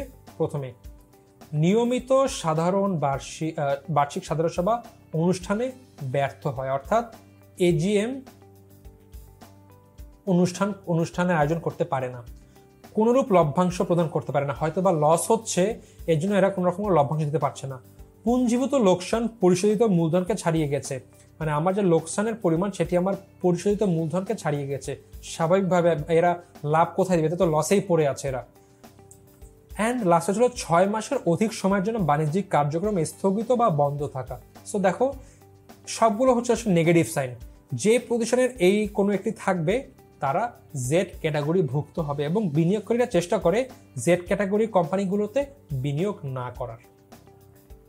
সো আমরা জানতে পারলাম যে এ ক্যাটাগরিতে কারা আছে, বি ক্যাটাগরিতে কারা, জি ক্যাটাগরিতে কারা, এন ক্যাটাগরিতে কারা এবং জেড ক্যাটাগরিতে কারা। এবং আমার এবং তোমার মতো ভালো মানুষজন চাবে ভাই এ ক্যাটাগরিতে না হলে বি ক্যাটাগরিতে ইনভেস্ট করবো, কারণ এরা কি অবস্থায় আছে আমরা জানি এবং এদের 10% বেশি দেবে এই ব্যক্তি, আর এই ব্যক্তি 10% দিবে না, বাট এর কাছাকাছি 10-এর একটু কম দিবে। সো এরা মোটামুটি ভালো। জি এবং এন মানে জি তো এখনো কাজ শুরুই করেনি, এন কাজ শুরু করেছে বাট মাত্র শুরু করলো, এখনো লভ্যাংশ দেওয়ার মতো অবস্থা হয়নি বা এজিএম এ করে পারেনি। আর জেডের অবস্থা খারাপ ভাই, এরা হয়তো বা এজিএম করে না অথবা লাভ দেয় না, এদের লোকসান অনেক বেশি, বা হয়তো বা দেখা গেছে এদের কার্যক্রম 6 মাস এর অধিক সময় ধরে বন্ধ আছে। সো আমরা জানতে পারলাম যে তালিকাভুক্ত কোম্পানিগুলোকে কিভাবে ক্যাটাগরাইজ করা যায়।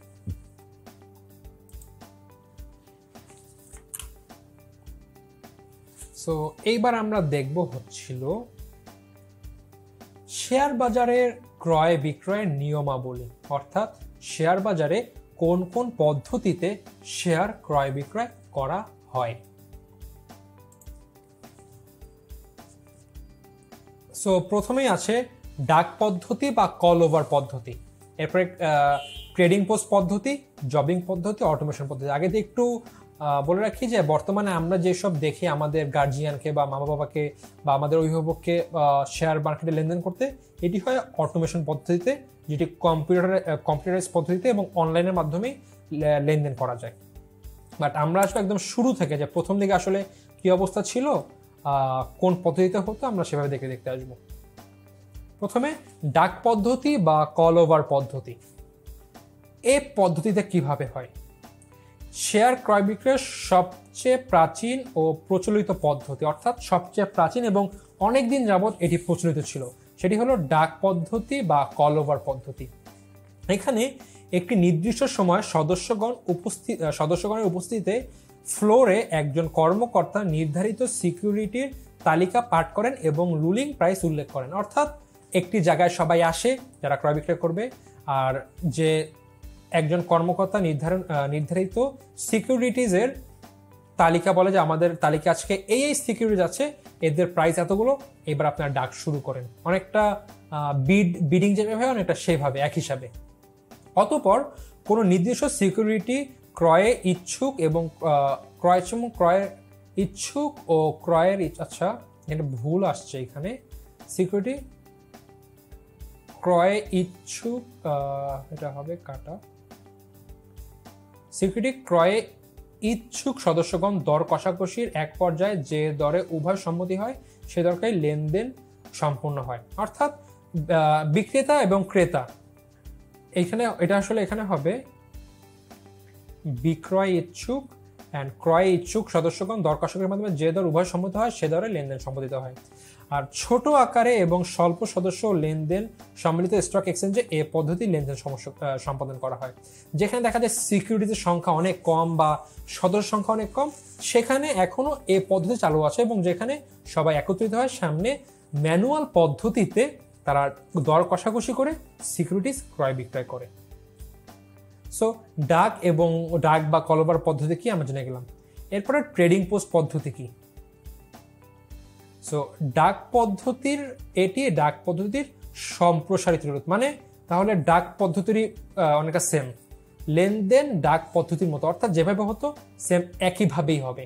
তবে এক্ষেত্রে ফ্লোরকে কয়েকটি ভাগে ভাগ করা হয় এবং কোন ভাগে কোন সিকিউরিটি ক্রয় বিক্রয় হবে তা পূর্বে নির্দেশ থাকে। হয়তোবা আগে একটা রুমে বা একই তলাতে বসে ক্রয় বিক্রয় হতো, তবে এর ক্ষেত্রে অর্থাৎ ট্রেডিং পোস্ট পদ্ধতির ক্ষেত্রে একাধিক ফ্লোরে ভাগ করা হয়, যে প্রথম ফ্লোরে বন্ড ক্রয় বিক্রয় হবে, দ্বিতীয় ফ্লোরে সাধারণ শেয়ার ক্রয় বিক্রয় হবে, তৃতীয় ফ্লোরে অগ্রাধিকার শেয়ার ক্রয় বিক্রয় হবে, চতুর্থ ফ্লোরে ডিবেঞ্চার ক্রয় বিক্রয় হবে। এরকম বিভিন্ন ফ্লোর ওয়াইজ ভাগ করা হয়, অ্যান্ড কোন ফ্লোরে কোন টাইপের সিকিউরিটিজ ক্রয় বিক্রয় হয় তা পূর্ব নির্ধারিত থাকে এবং যে বিনিয়োগকারী যে সিকিউরিটিজে বিনিয়োগে ইচ্ছুক সে সেই ফ্লোরে যায়। স্টক এক্সচেঞ্জের আকার বড় এবং লেনদেন বেশি হলে এ পদ্ধতি অবলম্বন করা হয়। দেখো, যদি ছোট হতো অল্প কিছু তাহলে কিন্তু একই ফ্লোরে সবগুলো করা যেত, বাট যখন একটু পরিমাণ বেশি হয়ে যাচ্ছে বা আকার একটু বড় হয়ে যাচ্ছে লেনদেনের, তখনই কিন্তু ডাক পদ্ধতিকে চেঞ্জ করে ট্রেডিং পোস্ট পদ্ধতিতে যাওয়া হয়। সো ট্রেডিং পোস্ট পদ্ধতিকে জানলাম, এরপর আমরা জানবো জবিং পদ্ধতি। এ পদ্ধতিতে শেয়ার বাজারে কয়েকটি ভাগে ভাগ করে ব্রোকার ও জবারদের সাহায্যে লেনদেন করা হয়। অর্থাৎ এখানে ব্রোকার এবং জবারদের সাহায্যে লেনদেন করা হয়। ব্রোকারগণ জনসাধারণের প্রতিনিধি হিসেবে কমিশন পায়, আর জবারগণ নিজের ফ্লোরে বসে লেনদেন সম্পূর্ণ করে লাভ লোকসান বহন করে বা সম্পন্ন করে বলে লাভ লোকসান বহন করে থাকে। অ্যান্ড এ ধরনের পদ্ধতি আমরা লন্ডন স্টক এক্সচেঞ্জে দেখতে পাই। অর্থাৎ লন্ডন স্টক এক্সচেঞ্জে এখনো বা অনেকদিন এই জবিং পদ্ধতি প্রচলিত ছিল। সো এখানে এটি খুব গুরুত্বপূর্ণ যে এখনো কোন জবিং পদ্ধতি কোথায় পরিচালিত হয় বা কোন পদ্ধতিতে ব্রোকার বা জবারদের মাধ্যমে সিকিউরিটিজ ক্রয় বিক্রয় করা হয়। এরপরে আমরা আসবো আমাদের সর্বশেষ পদ্ধতি বা বর্তমানে প্রচলিত বা আমাদের দেশে প্রচলিত পদ্ধতি, অটোমেশন পদ্ধতিতে। এটি শেয়ার বাজারে লেনদেনের অত্যাধুনিক পদ্ধতি, অর্থাৎ একদম আধুনিক পদ্ধতি। বর্তমানে অটোমেশন পদ্ধতিতে ক্রয় বিক্রয় করা হয়। ইন্টারনেট বা অনলাইনে শেয়ার ক্রয় বিক্রয় হয়। এখানে হচ্ছিল ক্রয় বিক্রয় হয় এবং এতে সেন্ট্রাল ডিপোজিটরি সিস্টেম বা সিডিএস ব্যবহার করে। আমরা আগে জেনেছি সেন্ট্রাল ডিপোজিটরি সিস্টেমকে, আমরা কিন্তু লেকচার 3-তে পড়ে এসেছি যে এই যে কাগজপত্র আছে শেয়ার, সেগুলো ইলেকট্রনিক পদ্ধতিতে আসলে সংরক্ষণ করা বা হস্তান্তর করার যে পদ্ধতি, এটাকে বলা হয় ডিপোজিটরি। সো এই অটোমেশন পদ্ধতিতে এই সিডিএস বা সেন্ট্রাল ডিপোজিটরি সিস্টেম ব্যবহার করা হয়ে থাকে। ঢাকা স্টক এক্সচেঞ্জ ও চট্টগ্রাম স্টক এক্সচেঞ্জ অটোমেশন পদ্ধতি প্রচলিত, অর্থাৎ আমাদের দেশে বর্তমানে এই পদ্ধতিতে শেয়ার ক্রয় বিক্রয় করা হয়। এবং এজন্য দেখবা যে খালি কোনো বিভিন্ন সেকেন্ডারি মার্কেটে গিয়ে বা আমাদের গার্জিয়ানরা বাসাতে বসেই কিন্তু এই শেয়ার ক্রয় বিক্রয় করতে পারে। সো আমরা জানলাম যে শেয়ার বাজারের, আচ্ছা এখানে একটু ভুল আসছে, এখানে যে হেডিং আছে এই হেডিংটি হবে শেয়ার বাজারের, আবার চলে আসলাম, শেয়ার বাজারে তালিকাভুক্ত না হয়ে এটি হবে হচ্ছিল হেডিংটি শেয়ার বাজারে ক্রয় বিক্রয় নিয়মাবলী। একটু মনে ভুল ছিল মাঝে কিছু, যাই হোক তোমরা এটা তো বুঝে নিতে পারছো। সো এবার আমরা আসবো অধ্যায়ের প্রায় শেষের টপিক, সেটা ছিল মানি লন্ডারিং। মানি লন্ডারিং কি? সাধারণত লন্ডারিং বলতে কি বোঝায়? লন্ডারিং বলতে বোঝায় কোনো কিছু পরিষ্কার করা বা নোংরা জিনিস পরিষ্কার করা, অর্থাৎ কোনো নোংরা জিনিসকে আমরা পরিষ্কার করার চেষ্টাকে লন্ডারিং বলা হয়। আইনের পরিভাষায়, অর্থাৎ আমাদের যে অর্থনৈতিক আইনের পরিভাষায়, অবৈধ উপায়ে সম্পত্তি বা অর্থ অর্জন বা বৈধ সম্পদ বা অর্থের অবৈধ উপায়ে স্থানান্তর বা উক্ত কাজের সহায়তা করাই হলো মানি লন্ডারিং। সোজা ভাষায় অবৈধ উপায়ে উপার্জিত অর্থ বা সম্পত্তি অথবা বৈধ উপায়ে উপার্জিতই হোক বা অবৈধ উপায়ে উপার্জিত হোক, এই অর্থকে যদি আমরা অবৈধ উপায়ে স্থানান্তর করি তাকেই বলা হবে মানি লন্ডারিং। মানুষ কেন অবৈধ উপায়ে এই স্থানান্তর করবে?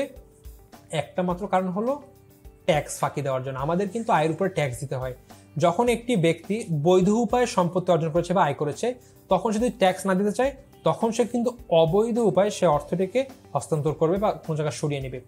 আর কোনো ব্যক্তি যদি অবৈধ উপায়ে অর্জন করে, সে তো ট্যাক্স দিতে গেলেই ধরা পড়বে, ভাই তোমার বেতন তো এত টাকা, তুমি এত টাকা পাইলা কোন জায়গায়, তাহলে ধরা পড়বে। সো অবৈধ উপায়ে যদি অর্জিত সম্পত্তি বা অর্জনের ক্ষেত্রে তো মানুষ ট্যাক্স দেয়ই না, আর বৈধ উপায় অনুসারে মানুষ চায় যে তারা ট্যাক্স দিবে না, তখন তারা অবৈধ উপায়ে সেটি স্থানান্তর করার চেষ্টা করে, এবং এই কাজকেই বলা হচ্ছে আইনের পরিভাষায় মানি লন্ডারিং।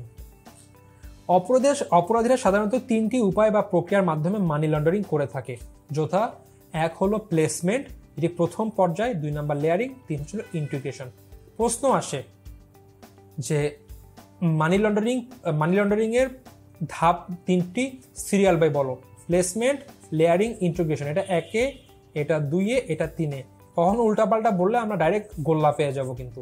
সো আমাদের অবশ্যই সিরিয়াল মেনটেন করতে হবে। এটা হোক আমাদের এইচএসসি পরীক্ষাতে, হোক আমাদের অ্যাডমিশনে, আমাদের কিন্তু অবশ্যই সিরিয়াল মেনটেন করতে হবে। প্রথমে আছে প্লেসমেন্ট, দ্বিতীয়তে লেয়ারিং, তৃতীয়তে ইন্টিগ্রেশন। সো প্লেসমেন্ট কি? বেআইনি বা অপরাধমূলক কার্যকলাপ যেমন ছিনতাই, ঘুষ, চুরি বা ডাকাতি থেকে উপার্জিত নগদ অর্থ প্রথমবারের মতো যখন একটি ব্যাংক হিসাবে জমা রাখা হয় তখন প্লেসমেন্ট বলে। আমরা ব্যাংক হিসাবে রাখতে পারি, বেনামে ব্যাংক হিসাবে, বা জমি কিনতে পারি, বা যে কোনো কিছু করতে পারি, গাড়ি কিনতে পারি, বাড়ি কিনতে পারি। সো আমি যে টাকাটি পেলাম, আমার কাছে টাকাটি আসলো বা অর্থটি আসলো, টাকা হোক, ডলার হোক, বা মুদ্রা যে আমার কাছে আসলে প্রথমবারের মতো আমি যে টাকাটি একটি জায়গায় স্থানান্তর করি বা একটি জায়গায় রাখি, সেটাকে বলা হয় প্লেসমেন্ট। অবৈধ পদ্ধতিতে উপার্জিত অর্থ দিয়ে জমি ক্রয়, শেয়ার ক্রয়, গাড়ি ক্রয় ইত্যাদির মাধ্যমে প্রথমবারের মতো আর্থিক ব্যবস্থায় প্রবেশ করানো বা বিদেশে পাচার করাকে প্লেসমেন্ট বলে। অর্থাৎ আমি টাকাটি পেয়ে বা হাতে পেয়ে প্রথমবারের মতো যেখানে ইনভেস্ট করব বা যেখানে রাখবো, সেটাকে বলা হবে প্লেসমেন্ট। আমার টাকা রাখা হয়ে গেল, আমি জমি কিনলাম নাকি ব্যাংকে রাখলাম নাকি অন্য কিছু করলাম। সাধারণত মানুষ ব্যাংকে রাখে না, কজ ব্যাংকে যদি আমার বেনামি অ্যাকাউন্ট না হয়, তাহলে কিন্তু আমি যদি এমনি অ্যাকাউন্ট রাখি তাহলে কিন্তু ধরা পড়ে যাবে যে এই ব্যক্তির ব্যাংক অ্যাকাউন্টে কিন্তু এত টাকা জমা পড়েছে, অ্যান্ড এটা কিন্তু সরকার ট্র্যাক করতে পারে। সো প্লেসমেন্ট গেল, এরপর আসবে লেয়ারিং। লেয়ারিং কি? প্লেসমেন্টকৃত অর্থ জটিল আর্থিক লেনদেনের মাধ্যমে বিভিন্ন স্তরে সরানো বা স্থানান্তর প্রক্রিয়াকে লেয়ারিং বলা হয়। আমি টাকা চুরি করলাম 10 কোটি টাকা, এইবার কি করব? 10 কোটি টাকার এখানে 50 লক্ষ তো আমি পেয়েছিলাম, আমার শ্বশুর আমাকে গিফট করেছে, বাকি 2 কোটি টাকা পেয়েছে, আমি একটা জমি বিক্রি করেছিলাম, 2 কোটি টাকা লাভ। এখানে 4 কোটি টাকা আমি ইনভেস্ট করেছিলাম, আমার লাভ হয়েছে, বা এই 3 কোটি টাকা আমার বউ আমাকে গিফট করেছে।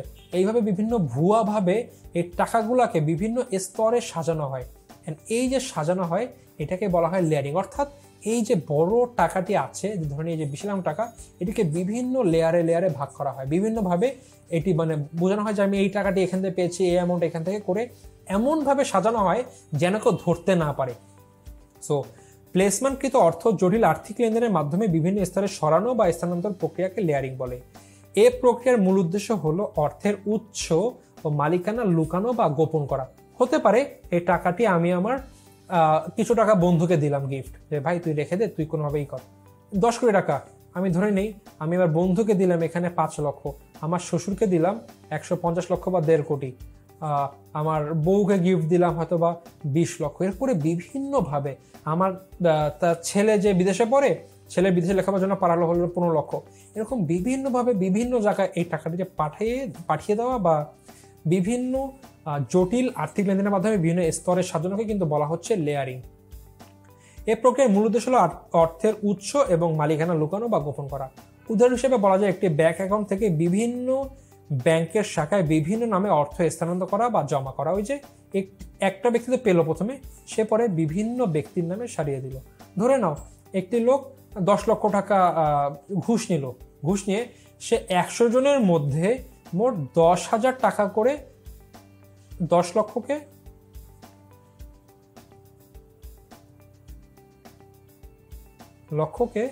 10,000 করে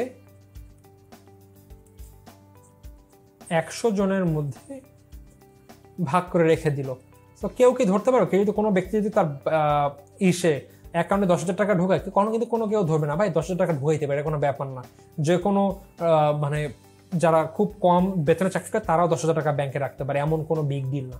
সো এইভাবে বিভিন্নভাবে কিন্তু স্থানান্তর করতে পারে, যেটাকে বলা হবে লেয়ারিং। লেয়ারিং ডান। এইবার লাস্টের পর্যায়ে হচ্ছিল ইন্টিগ্রেশন। ইন্টিগ্রেশন কি? লেয়ারিং সফল হওয়ার পর ইন্টিগ্রেশনের সাহায্যে অবৈধ অর্থ এমনভাবে ব্যবহার করা হয় যাতে মনে হয় এটি বৈধ পন্থায় উপার্জিত হয়েছে।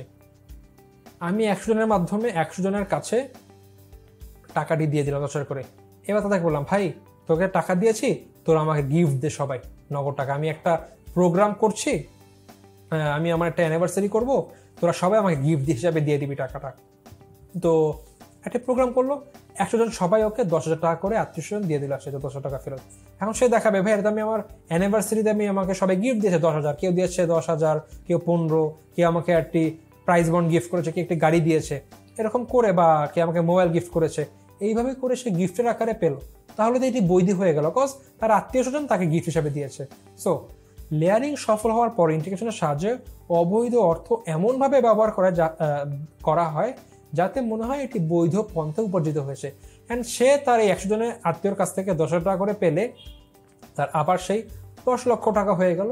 এইবার তো এটি বৈধ, তাই না? কেউ ধরতে পারবে না। সো বৈধ হয়ে গেল। অবৈধ টাকাটি সে 3টি কাজের মাধ্যমে বৈধ করে ফেলল। উদাহরণ হিসেবে বলা যায়, অবৈধ অর্থে ক্রয়কৃত সম্পত্তি বিক্রয় হতে প্রাপ্ত অর্থ যা বৈধ হিসাবে গণ্য করা হলো। তো যেভাবেই হোক আলটিমেটলি এ পদ্ধতির মাধ্যমে মানুষ অবৈধ টাকাটিকে বিভিন্নভাবে বৈধ হিসাবে দেখিয়ে দেয়। সো এটি হলো মূলত মানি লন্ডারিং এর 3টি ধাপ। প্লেসমেন্ট, যেটি প্রথমে আসবে, 2 আসবে লেয়ারিং, 3 ইন্টিগ্রেশন, এবং এর মাধ্যমে একটি অবৈধ টাকাকে বৈধ উপায় করে ফেলে।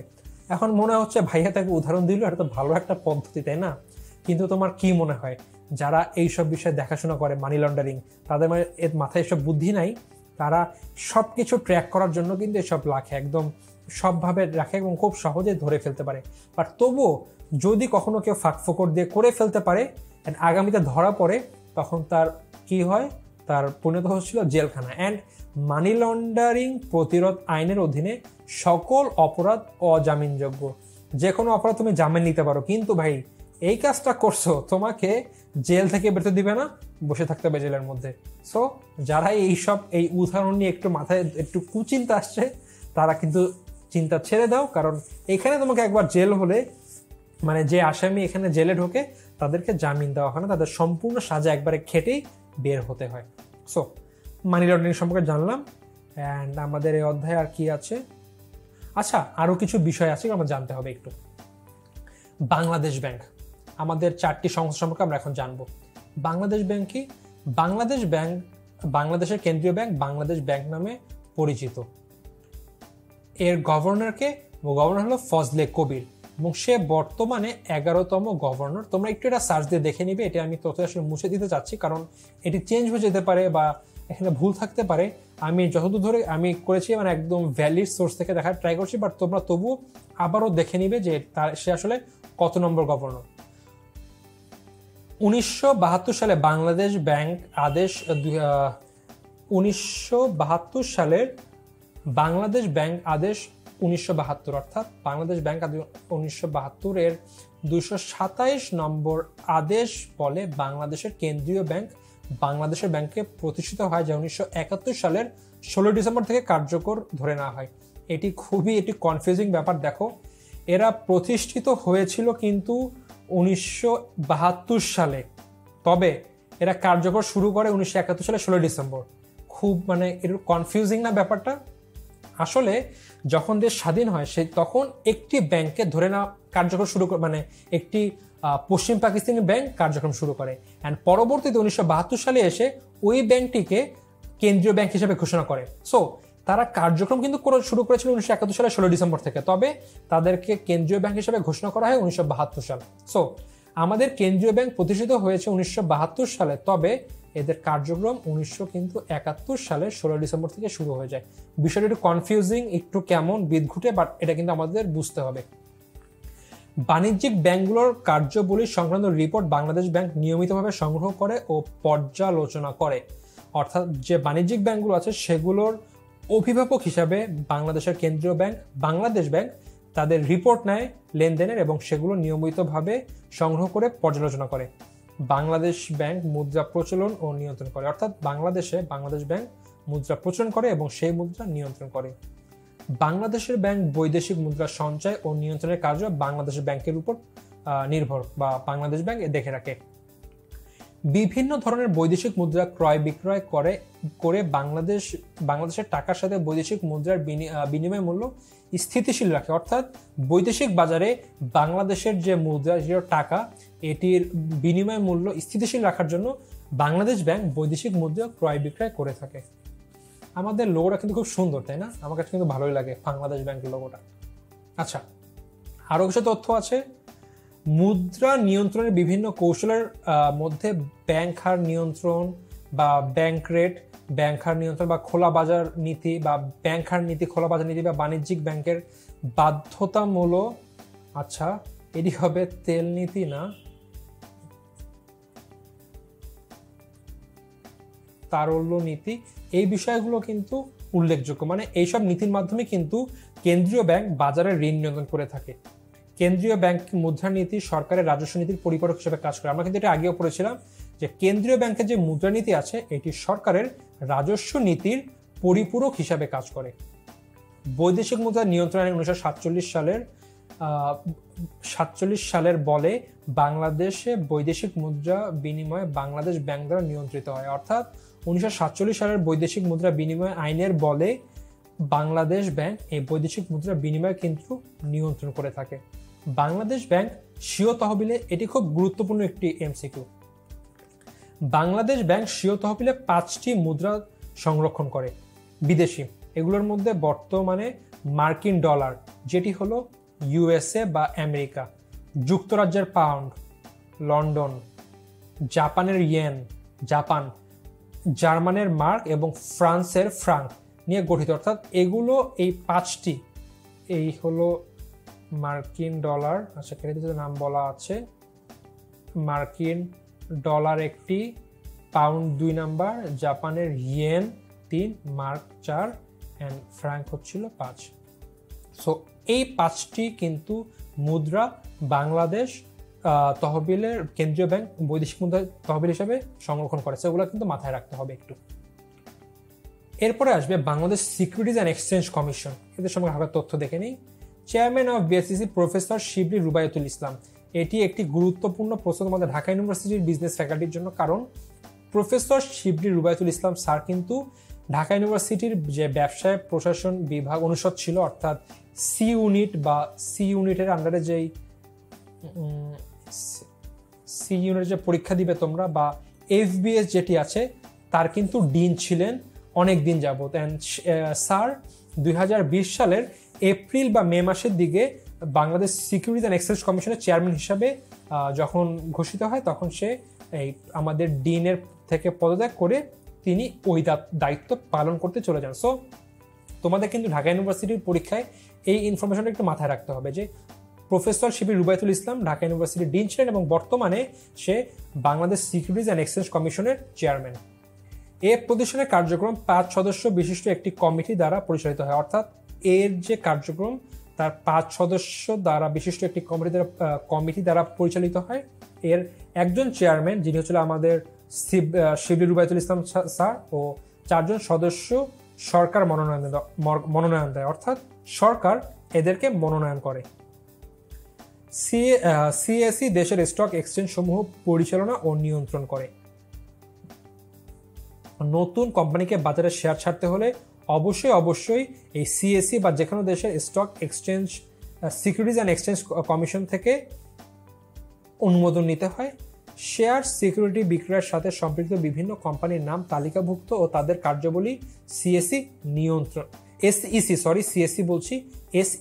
নিয়ন্ত্রণ করে। সিকিউরিটিজ অ্যান্ড এক্সচেঞ্জ কমিশন বর্তমান নাম অর্থাৎ Bangladesh securities and exchange commission বা বিএসইসি, এর বানানটি অবশ্যই মাথায় রাখো, কারণ এখান থেকে কিন্তু মাঝে মধ্যেই বানান চলে আসে যে বাংলাদেশ সিকিউরিটিজ অ্যান্ড এক্সচেঞ্জ কমিশনের বানান বলো, হয়তোবা সিকিউরিটিজের ক্ষেত্রে জাস্ট বলে দেবে সিকিউরিটি, যদি তুমি ঠিক দাও ভুল হয়ে যাবে, তোমাদের কনফিউজ করবে। কমিশন COMMISSION, সেখানে বানান দিবে COMMISSION, এইভাবে কিন্তু কনফিউজ করবে। সো তোমাদের কিন্তু অবশ্যই মাথায় রাখতে হবে বানানটি। BSEC securities and exchange commission Dhaka stock exchange ও চিটাগং স্টক এক্সচেঞ্জের সামগ্রিক কার্যক্রম নিয়ন্ত্রণ করে। অর্থাৎ Bangladesh securities and exchange commission DSE এবং সিএসির সকল কার্যক্রম নিয়ন্ত্রণ করে। এরপরে আসে হচ্ছিল বীমা উন্নয়ন ও নিয়ন্ত্রণ কর্তৃপক্ষ। বাংলাদেশে বীমা প্রতিষ্ঠান সমূহকে নিয়ন্ত্রণের জন্য 2010 সালে গঠন করা হয় বীমা উন্নয়ন এবং নিয়ন্ত্রণ কর্তৃপক্ষ বা insurance development and regulatory authority বা IDRA। কত সালে? 2010 সালে। বীমা কোম্পানি সমূহ বিভিন্ন বীমা পলিসির মাধ্যমে পলিসি হোল্ডারদের হবে এটি হোল্ডারদের নিকট হতে অর্থ সংগ্রহ করে। পলিসি হোল্ডার বা বীমা গ্রহীতাদের বীমা কোম্পানি কর্তৃক প্রতারণার হাত থেকে রক্ষা করার ক্ষেত্রে বীমা উন্নয়ন ও নিয়ন্ত্রণ কর্তৃপক্ষের যথাযথ ব্যবস্থা গ্রহণ করে থাকে। অর্থাৎ বীমা কোম্পানি বিভিন্ন পলিসি এবং নিয়ে থাকে, এবং যার মানে এমন পলিসি না যার জন্য যে এক্সিস্টিং বীমা কোম্পানিগুলো আছে সেগুলো যেন পলিসি হোল্ডারগুলোর কাছ থেকে বা পলিসি হোল্ডারগণের সাথে প্রতারণা না করতে পারে, অর্থাৎ টাকা নিয়ে গায়েব হয়ে গেল বা প্রতারণা করলো, যেন এই কাজটি না করতে পারে। বীমা উন্নয়ন ও নিয়ন্ত্রণ কর্তৃপক্ষ বাংলাদেশে বীমা শিল্পের উন্নয়নে উৎসাহ প্রদান এবং এ শিল্পের উন্নয়নের সাথে সম্পৃক্ত সকল বিষয়ে সরকারকে পরামর্শ প্রদান করে থাকে। সো বীমা উন্নয়ন ও নিয়ন্ত্রণ কর্তৃপক্ষের কাজ কি আমরা জানলাম, এবং আরেকটি দেখব সেটি হলো ক্ষুদ্র ঋণ নিয়ন্ত্রণ কর্তৃপক্ষ বা মাইক্রো ক্রেডিট রেগুলেটরি অথরিটি। ক্ষুদ্র ঋণ বলতে ক্ষুদ্র ঋণ প্রতিষ্ঠান কর্তৃক দরিদ্র বিমোচন, কর্মসংস্থান সৃষ্টি ও ক্ষুদ্র উদ্যোক্তাকে সহায়তা প্রদানের লক্ষ্যে প্রদত্ত স্বল্পমেয়াদী ঋণ সুবিধাকে বোঝায়। অর্থাৎ ক্ষুদ্র ঋণ কি? দরিদ্র বিমোচন, কর্মসংস্থান সৃষ্টি এবং ক্ষুদ্র উদ্যোক্তাদের সহায়তা প্রদানের মাধ্যমে স্বল্পমেয়াদী ঋণ সুবিধা দেওয়াকে বোঝায়। অর্থাৎ সহায়তা প্রদানের লক্ষ্যে স্বল্পমেয়াদী ঋণ সুবিধা প্রদানকে বোঝায়। বাংলাদেশে ক্ষুদ্র ঋণ কার্যক্রম পরিচালনাকারী ক্ষুদ্র ঋণ প্রতিষ্ঠানের কার্যক্রমে স্বচ্ছতা ও জবাবদিহিতা নিশ্চিতকরণ এবং ক্ষুদ্র ঋণ কার্যক্রমে দক্ষ নিয়ন্ত্রণের উদ্দেশ্যে 2006 সালে ক্ষুদ্র ঋণ নিয়ন্ত্রণ কর্তৃপক্ষ প্রতিষ্ঠিত হয়। অর্থাৎ এই কর্তৃপক্ষ দেশে যারা ক্ষুদ্র ঋণ দিয়ে থাকে তাদের যাদের যত সব কার্যক্রম আছে এগুলো নিয়ন্ত্রণ করে এবং যেন একদম স্মুথলি কার্যক্রম করতে পারে, এর জন্য বিভিন্ন নিয়ম নীতি নিয়ে থাকে। এরপরে আমরা দেখব হচ্ছিল লাস্ট টপিক, যেটি হলো এক নজরে আর্থিক বাজার সংশ্লিষ্ট আইনসমূহ। অর্থাৎ আর্থিক বাজারে কি কি আইন আছে। চুক্তি আইন কত? 1872 সালের। হস্তান্তরযোগ্য দলিল আইন 1881 সালের। অংশীদারি আইন, এটা আমরা সবাই জানি, 1932 সাল। বৈদেশিক বিনিময় আইন 1947। ব্যাংক কোম্পানি আইন 1991 এবং সংশোধিত হয়েছিল এটা 2013 সালে। সিকিউরিটিজ অ্যান্ড এক্সচেঞ্জ কমিশন আইন 1969 সাল।